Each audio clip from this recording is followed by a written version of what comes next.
Salut les créatrices et les créateurs, aujourd'hui nous allons parler de Flutter.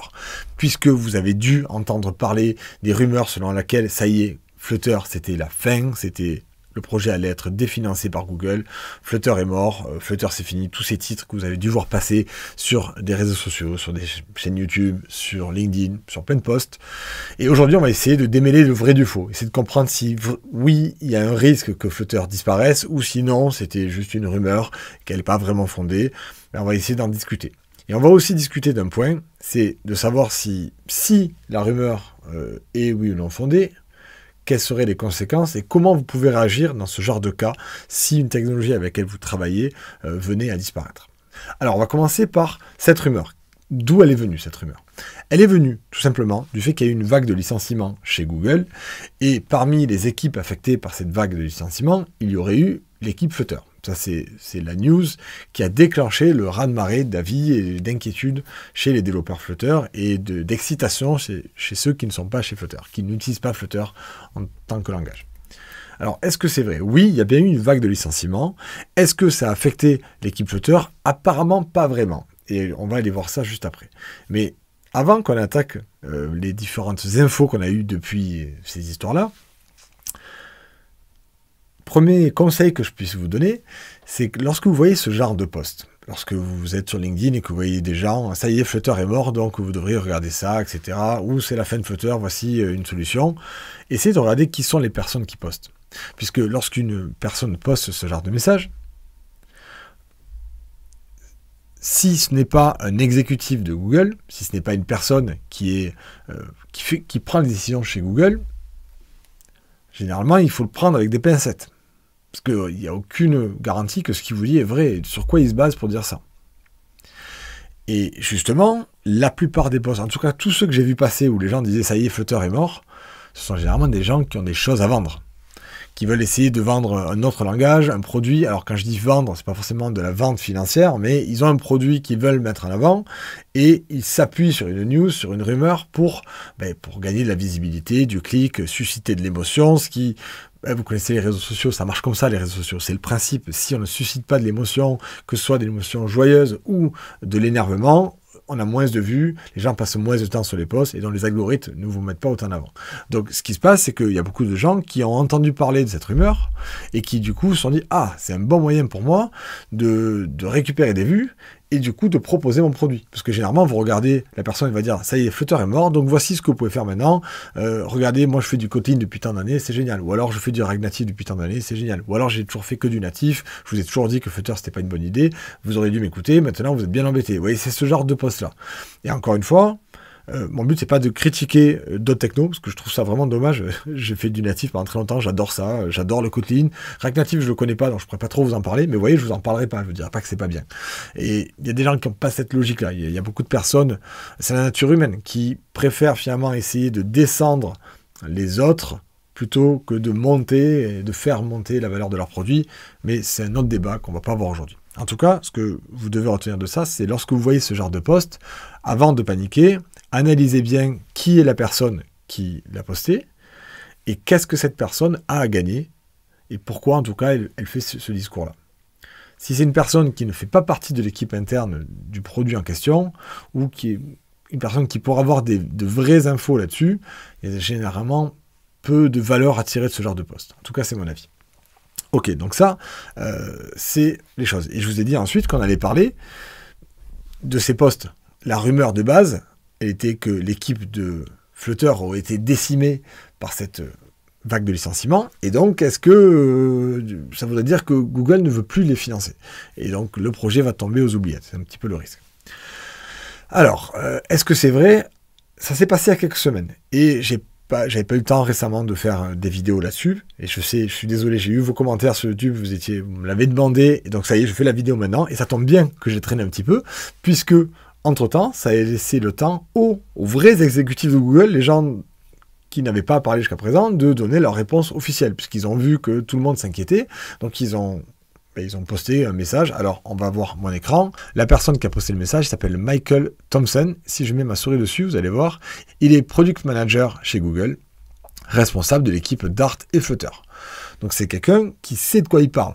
Lui, ce qu'il dit, ça m'intéresse. Parce que Si quelqu'un doit nous donner une mauvaise nouvelle, je préfère que ce soit lui qui m'annonce plutôt qu'un pimpin qui n'a rien à voir. Au niveau des nouvelles, donc justement, il précise qu'il y a beaucoup de désinformations qui circulent à propos de Dart et Flutter, c'est justement ce que je vous disais jusqu'à présent.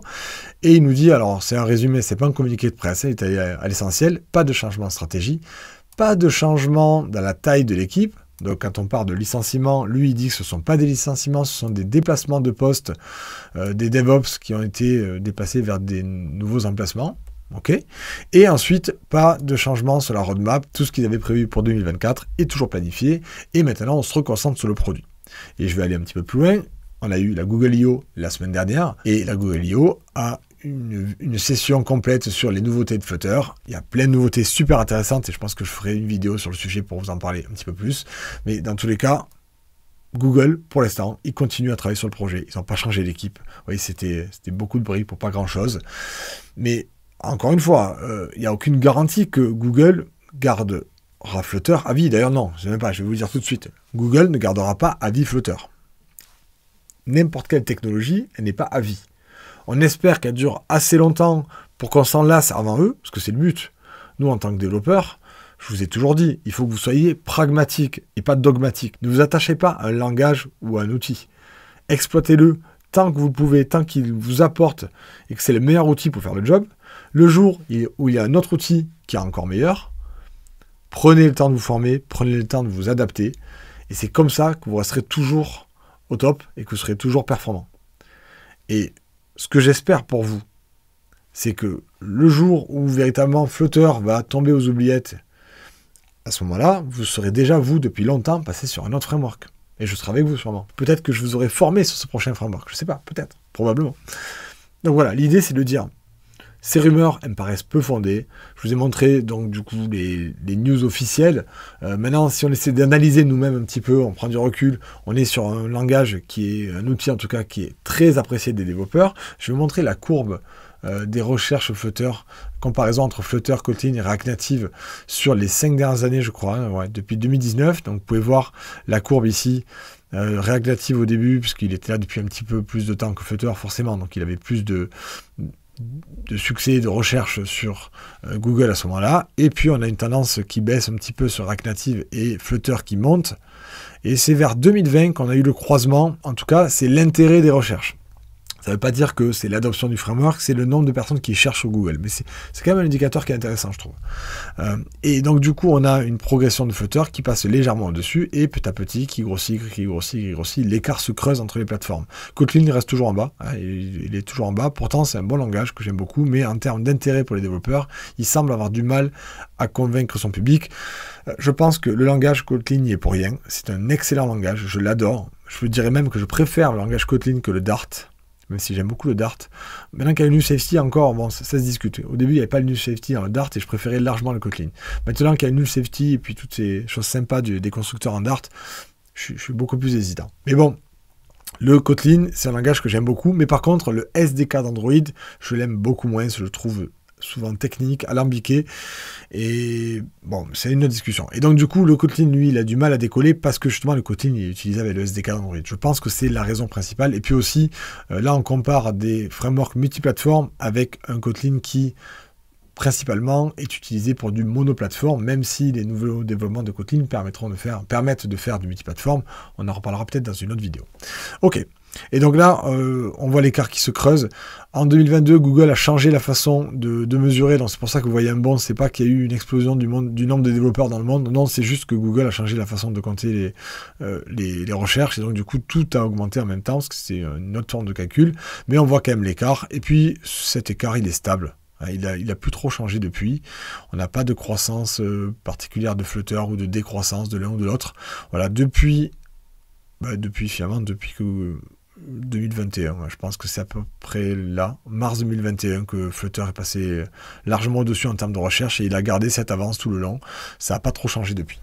Donc on est sur un produit qui, j'ai pris les 3 langages les plus concurrents qui me paraissaient intéressants à comparer parce que je ne pouvais pas prendre Swift facilement. Vous savez pourquoi? Parce que si je mets Swift là-dedans, je chope Taylor Swift, je chope la Suzuki Swift, et voilà, j'ai pas trouvé de façon simple de mettre Swift. Si je mettais d'autres mots-clés, du coup, ça réduisait les volumes de Swift, parce que si je mettais Swift et iOS, je perds tous les gens quand juste chercher Swift.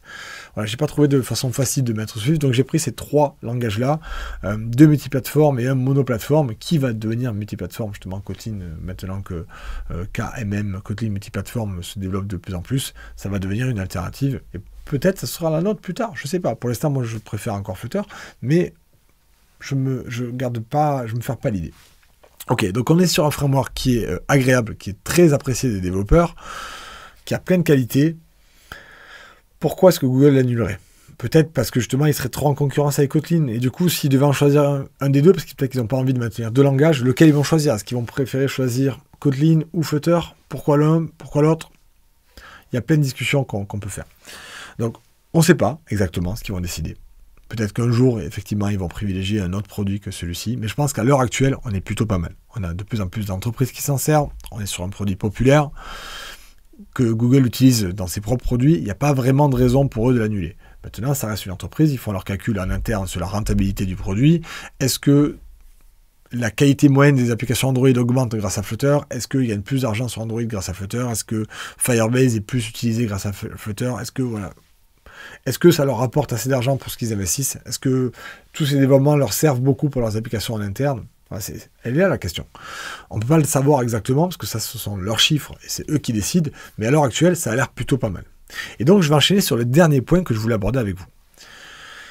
Et si, un jour, vous avez ce framework qui venait à décliner, si Google décide dans un an d'arrêter le financement ou de diminuer le financement et que le produit évolue moins, et donc qu'il devienne de moins en moins intéressant pour vous, comment gérer ça?